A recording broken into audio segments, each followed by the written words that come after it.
My family, hi, welcome to yet another one here on Truth and Love the Church, where we speak the truth in love. So we have Brother Brandon here, who has an urgent warning, to President Trump, especially concerning this issue. I'm begging you, Mr. President, if you're listening to this video, do not split Jerusalem. So this has to do with the, Israel-Palestine two-state solution. It has been a subject of debate over the years, and President Trump's stand has been changing, over the years. During his first term, he actually came out to say that he's in support of the two-state solution. President, when are you going to present your peace plan? Mr. President, can you tell us what We're working along on that. It's, I think, moving very well. There's nothing I would rather do than see peace between Israel and the Palestinians.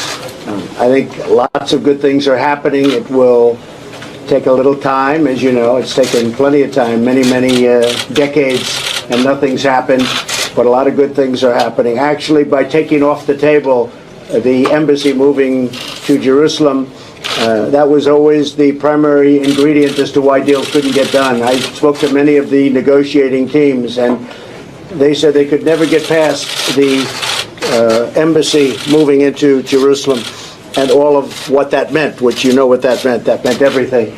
And now that's off the table. Now that will also mean that Israel will have to do something that will be good for the other side. We're working on deals. I think that I really believe something will happen. They say it's the toughest of all deals. When they talk about tough deals, they always say Israel and the Palestinians. That's the toughest of all deals.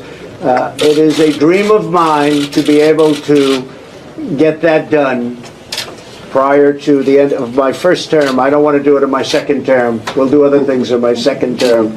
But are you going to say something about Jerusalem if you support two-state solution? Are you going to say something about the sovereignty? Two-state solution. Yeah, that's what I think. That's what I think works best. I don't even have to speak to anybody. That's my feeling. Now, you may have a different feeling. I don't think so. But I think two-state solution works best. And now, during his second term, he hasn't actually come out to say that he supports it, but rather he's not, speaking in favor, of a possibility of a two-state solution. You just say that you think all the Palestinians should be relocated to other countries. Does that mean that you do not support a two-state solution? It doesn't mean anything about a two-state or one state or any other state. It means that we want to give people a chance at life. They have never had a chance at life because the Gaza Strip has been a hellhole for people living there. It's been horrible. Hamas has made it so bad, so dangerous, so unfair to people. And by doing what I'm recommending that we do, it's a very strong recommendation, but it is a strong recommendation. By doing that, we think we're going to bring perhaps great peace to long beyond this area. And I have to stress, this is not for Israel. This is for everybody in the Middle East, Arabs, Muslims. This is for everybody. This would be where they can partake in terms of jobs and living and all of the other benefits. And I think it's very important. It just doesn't work the other way. You can't keep trying. They just has been going along for so many decades, you can't even count. You just can't keep doing. You have to learn from history. You can't keep doing the same mistake over and over again. Gaza is a hellhole right now. It was before the bombing started, frankly. And we're going to give people a chance to live in a beautiful community that's safe and secure.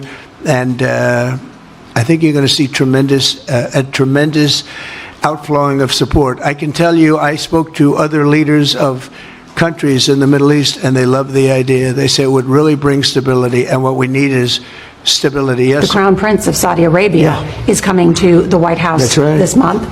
He has said they won't join the Abraham Accords without a two-state solution. Do you believe that? No, I think he's going to join. I think we will have a solution. I don't know if it's going to be two-state. That's going to be up to Israel and other people and me. But look, the main thing is you could have never had any kind of a deal if you had a nuclear Iran. And you essentially had a nuclear Iran. And I blasted the hell out of them. So my family, when the Crown Prince actually, came to the White House, this topic, started trending again because he talked about, the Abraham Accords. And he also talked about the two-state solution, saying that it is, a topmost priority. So yes, yeah. So definitely, we believe having a good relation with all Middle Eastern countries is a good thing, and we want to be part of the Ibrahim Accord. But we want also to be sure that we secure a clear path of two-state solution. And today we have a healthy discussion with Mr. President that we're going to work on that to be sure that we can prepare the right situation as soon as possible to have that. I think I don't want to use the word commitment, but we've had a very good talk on the Abraham Accords. We talked about one state, two state. We talked about a lot of things in a short period of time. We'll be discussing it further too. But I think you have a very good feeling toward the Abraham Accords. Yes, definitely, Mr. President. We want peace for the Israelis. We want peace for the Palestinians. We want them to coexist peacefully in the region. And we will do our best to reach that day. So, judging from the fact that President Trump might seem to agree with, the two-state solution, we have this warning from Brother Brandon, which is an urgent one. Do not go alongside a two-state solution to divide the land of Israel. You will make the greatest mistake of your presidency ever I'm telling you, you'll be known for this. And my family, the question at the back of everyone's mind would be, what will the consequences be? For those that bless Israel, the Lord said he would bless. And those that curse Israel, the Lord said he would curse. I want to be on the side of blessing. I saw what happens. And it is catastrophic for America. It is catastrophic. This is a warning, and it will happen 3 days after you do this if you sign an agreement. It will completely wreck our economy. It will wreck everything, and it will be literal hell on earth in America. I don't know how long it will take to fix everything, but I saw it was catastrophic. And my family, Brother Brandon also went on further to say that this is a trap, and President Trump should not take the bait. This alarmed me, and when he said this alongside who I believe is the prince who will soon be the king of Saudi Arabia. Now people say, Brandon, I don't believe you're right. Well, stick around and watch. If you don't believe it, fine, put it on a shelf. But I'm telling you, this man will come out even greater in the days ahead. He came out of man of peace. Oh, we want peace. Let's make a business deal. And Trump's all about business. He has support from somebody, and he's getting hate from everybody. So it's nice to have somebody in your corner and give you $1 trillion deal. So it kind of keeps the sugar, helps the medicine go down. This is a trap. You're buddying up with somebody who is being groomed by the devil. And most people go, I don't agree. I'm telling you, he's like, well, we don't want mosque built. We want all this stuff. I told you, he's going to come out as a lamb. Everybody's going to love him. He'll have a solution for everyone's problem. They will surrender their kingdoms to him within 1 hour.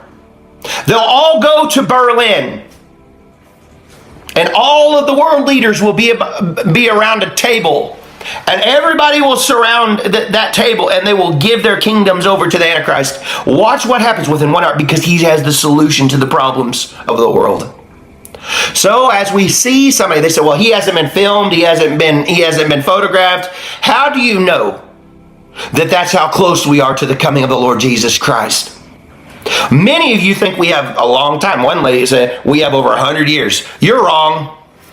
You're wrong. You're flat wrong. You're a false prophet. You're wrong. I want to tell you, Jesus Christ is coming, and he's coming sooner than you believe. It's time for the church to wake up. So my family, that was the urgent warning to President Trump. And, we also try to bring in some, educative content here and there.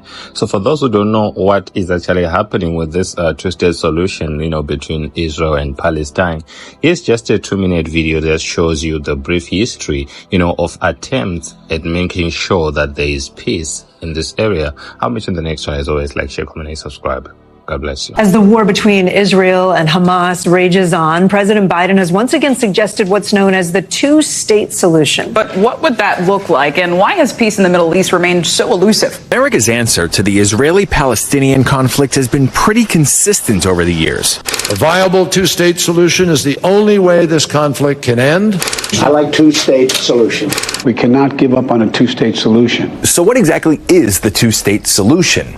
It's a Palestinian state and an Israeli state coexisting side by side. The two-state solution is the dream and almost a fantasy of those who actually want peace between Israel and the Palestinians. The reasons that fantasy has been so elusive, the two sides have never agreed on exact boundaries, control over the holy city of Jerusalem, or the exact rules governing a peaceful coexistence. The original two-state plan was proposed by the UN back in 1947. Jews agreed to the plan. Palestinians, unwilling to leave land they considered theirs, did not. Israel had taken its place among the nations of the world. And after Israel declared independence in 1948, peace lasted exactly 1 day before Arab countries declared war. Over the next 75 years of on-again, off-again fighting, there have been multiple U.S. attempts to broker peace, coming closest in 1993.